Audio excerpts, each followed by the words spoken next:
Welcome to బీజీఎన్ Telugu updates. రాష్ట్రంలో NDA ప్రభుత్వాన్ని స్థాపించబోతున్నామని జనసేన అధినేత పవన్ కళ్యాణ్ చెప్పారు. మూడోసారి ప్రధానమంత్రి అయి హ్యాట్రిక్ కొట్టబోతున్న మోదీకి ఏపీ ప్రజల తరపున ఘన స్వాగతం పలికారు పవన్. గుజరాత్లోని ద్వారక నుంచి వచ్చిన మోదీ ఎన్నికల కురుక్షేత్రంలో పాంచజన్యం పూరిస్తారని పవన్ పేర్కొన్నారు. టీడీపీ, బీజేపీ, జనసేన కూటమి ఉమ్మడిగా నిర్వహించిన చిలకలూరిపేట ప్రజాగళం సభకు పెద్ద ఎత్తున ప్రజలు హాజరయ్యారు. మూడు పార్టీల పొత్తు కుదిరిన అనంతరం తొలిసారిగా ప్రధాని నరేంద్ర మోదీ, నారా చంద్రబాబు, పవన్ కళ్యాణ్ ఒకే వేదిక కనిపించడంతో అభిమానులు కేరింతలు కొట్టారు. ఈ సందర్భంగా పవన్ ఉద్వేగభరితంగా ప్రసంగించారు.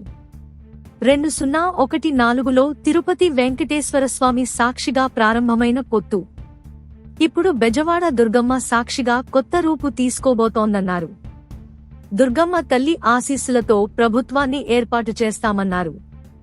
ముఖ్యమంత్రి జగన్ ఒక సారా వ్యాపారి అంటూ తీవ్ర వ్యాఖ్యలు చేశారు.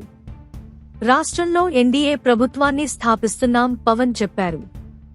5 కోట్ల మందికి అండగా ఉంటానని చెప్పేందుకు మోదీ వచ్చారన్నారు. అమరావతి దేదీప్యమానంగా వెలగబోతోందని, అమరావతికి అండగా ఉంటానని చెప్పేందుకు మోదీ వచ్చారన్నారు పవన్. ఎన్డీఏ కలయిక 5 కోట్ల మంది ప్రజలకు ఆనందం అని పేర్కొన్నారు. ఆంధ్రప్రదేశ్ ఎన్నికల కురుక్షేత్రంలో మోదీ పాంచజన్యం పూరిస్తారని పవన్ చెప్పారు. డబ్బు అండ చూసుకుని ఏదైనా చేయగలనని జగన్ అనుకుంటున్నారని ఫైర్ అయ్యారు.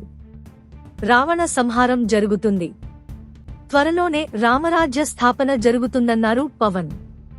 అమరరాజా, ఫ్రాంక్లిన్ టెంపుల్టన్ ఏపీ నుంచి వెళ్లిపోయాయని, ఏపీకి రావాల్సిన ఎన్నో పరిశ్రమలు పొరుగు రాష్ట్రాలకు పోతున్నాయని పవన్ ఆవేదన వ్యక్తం చేశారు. పారిశ్రామిక ప్రగతి 2019లో 10.24% ఉండగా ఈరోజు 3% దిగజారిపోయిందన్నారు. అభివృద్ధి లేక అప్పులతో నలిగిపోతున్న ఏపీ ప్రజానీకానికి నరేంద్ర మోదీ రాక బలాన్నిచ్చిందన్నారు. Stay tuned for more updates, like, share and subscribe.